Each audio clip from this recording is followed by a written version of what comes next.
말씀은 마태복음 27장 15절에서 26절까지 말씀인데요. 함께 읽도록 하겠습니다.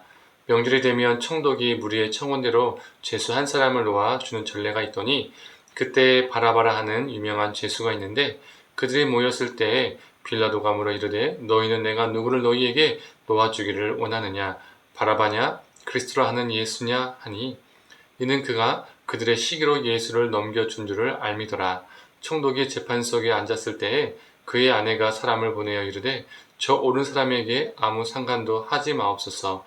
오늘 꿈에 내가 그 사람으로 인하여 애를 많이 태웠나이다 하더라. 대제사장들과 장로들이 무리를 권하여 바라바를 달게 하게 하고 예수를 죽이자 하게 하였더니 총독이 대답하여 이르되 둘 중에 누구를 너희에게 놓아주기를 원하느냐 이르되 바라바라 소이다. 빌라도가 이르되 그러면 그리스도라 하는 예수를 내가 어떻게 하랴? 그들이 다 이르되 십자가에 못 박혀야 하겠나이다. 빌라도가 이르되 어쩜이냐 무슨 악한 일을 하였느냐? 그들이 더욱 소리질러 이르되 십자가에 못 박혀야 하겠나이다 하는지라. 빌라도가 아무 성과도 없이 도리어 밀란이 나르는 것을 보고 물을 가져다가 무리 앞에서 손을 씻으며 이르되 이 사람의 피해에 대하여 나는 무죄하니 너희가 당하라. 백성이 다 대답하여 이르되 그 피를 우리와 우리 자손에게 돌릴지어다 하고는 이에 바라바라는 그들에게 놓아주고 예수는 채찍질하고 십자가에 못 박히게 넘겨주니라. 아멘. 아침 묵상을 들으시는 모든 성도님들에게 하나님의 은혜가 있기를 간절히 소망합니다. 대제사장들과 장로들은 예수님을 신성모독이라는 제목으로 고소해서 총독 빌라도에게 넘겨주었습니다. 그들은 예수님을 직접 사형하고 싶었지만 사형에 대한 결정은 식민지 백성이 아니라 로마에 있었기 때문에 로마 총독의 허락이 필요했었죠. 빌라도는 우리가 잘 알고 있는 것처럼 신문 과정에서 예수님의 죄 없음을 발견하게 됩니다. 그의 아내도 예수님은 의로운 사람이니 아무 일도 예수님에게 일어나지 않았으면 좋겠다라고 신신당부를 합니다. 자신이 생각해도 예수님한테 죄가 없는 것 같고 자신의 아내도 신신당부를 했으니 그는 자신이 가지고 있는 그 권위를 가지고 결정권을 가지고 예수님을 풀어줄 수 있었습니다. 그러나 그는 상당히 머리가 복잡했습니다. 그는 군중을 두려워했죠. 혹여 예수님을 풀어줬을 때 밀란이 일어나거나 이 이스라엘의 유력자들의 지지를 잃어버리면 자신이 정치하는 데 힘들어지기 때문입니다. 반대로 이스라엘 지도자들과 군중들의 지지와 신망을 얻게 되면 어떻습니까? 자신의 자리를 굳건하게 지킬 수 있었던 것이죠. 그에게 중요한 것은 자신이 지금 누리고 있는 부와 권력, 즉 기득권이었습니다.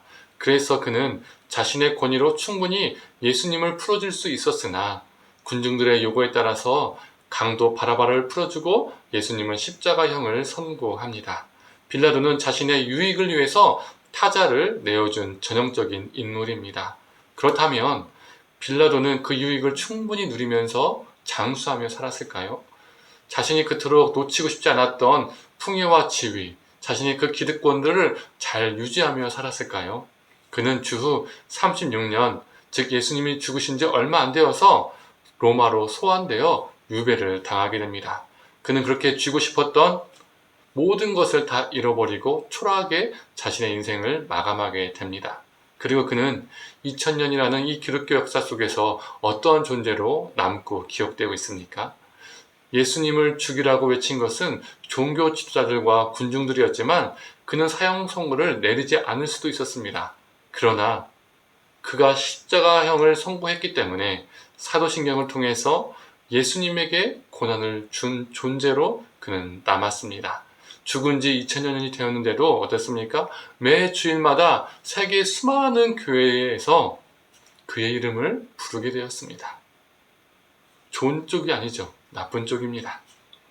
빌라도가 자신의 유익을 위해서 타자를 내어준 존재라면 그와 반대로 타자의 유익을 위해서 자신을 내어준 존재가 있습니다. 누구지요? 네, 맞습니다. 바로 우리 주 예수 그리스도이십니다. 나는 억울하다고, 나는 아무 잘못을 안 했다고 우리 예수님은 외칠 수 있었으나 주님은 그 십자가의 길을 묵묵히 감당하셨습니다. 우리에게 세상에서 가장 큰 유익을 주시기 위해서 어떠한 값비싼 것으로도 살 수 없는 최고의 유익을 우리에게 주시기 위해서 죄와 사망에서 건져내시고 생명을 주시기 위해서 자신을 통해서 모든 만물을 회복시키기 위해서 우리 주님은 십자가에서 자신의 생명을 내어 주셨습니다. 우리는 이 예수로 인하여 생명을 얻었습니다. 그리고 우리 주님도 사도신경에 기록되었습니다. 빌라도처럼 사도신경을 통해서 우리 입속에서 언급되고 고백되고 있습니다. 기억되고 있습니다. 어떻게 기억되고 있습니까? 어떻게 고백되고 있습니까? 나는 그의 유일하신 아들 우리 주 예수 그리스도를 믿습니다. 그는 성령으로 잉태되어 동정녀 마리아에게서 나시고 본디오 빌라도에게 고난을 받아 십자가에 못 박혀 죽으시고 장사한 지 사흘 만에 죽은 자 가운데서 다시 살아나셨으며 하늘에 오르시어 전능하신 하나님 우편에 앉아 계시다가 거기로부터 살아있는 자와 죽은 자를 심판하러 오십니다. 우리는 이렇게 고백하고 있습니다. 빌라도를 향한 고백과 전혀 다른 고백이지요. 내용이 다릅니다. 요즘 말로 하면 결이 다릅니다. 성도님들, 오늘 본문은 자신을 위해서 타자를 내어준 빌라도와 타자의 유익을 위해서 자신을 내어준 예수 그리스도를 극명하게 비교하여 보여주고 있습니다. 그리고 우리에게 질문하고 있습니다. 너는 어떤 존재가 되길 원하는가? 너는 어떠한 삶을 살기 원하느냐? 라는 질문입니다. 빌라도와 같이 우리의 유익을 위해서 타인을 희생시키는 존재가 아니라 예수님처럼 타자를 위해서 우리의 것을 내어주는 존재로 살아가기를 간절히 원합니다. 그러한 삶 속에서 예수 그리스도의 생명이 넘치게 될 것입니다. 함께 기도하겠습니다. 하나님, 자신의 그 지위와 풍요를, 자신의 그 기득권을 지키기 위해서, 자신의 유익을 위해서 예수님을 내어준 빌라도를 보게 됩니다. 또한 반대로 우리를 죄에서 구원하시기 위해서, 우리를 살려주시기 위해서, 모든 이 만물을 회복시키시기 위해서, 타자의 유익을 위해서 자신을 내어준 예수님을 보게 됩니다. 하나님, 우리가 빌라도와 같은 인생이 아니라 예수 그리스도의 삶을 본받아 따라가는 존재 되게 하여 주시옵소서. 그래서 하나님, 우리 자신을 내어주어서 우리 이웃과 가족들과 우리 수많은 타자들이, 타인들이, 이웃들이 주님의 은혜를, 주님의 사랑을 경험케 하여 주시옵소서. 그러한 존재로 살아가게 하여 주시옵소서. 감사드리며 사랑에 많으신 예수님의 이름으로 기도드립니다. 아멘.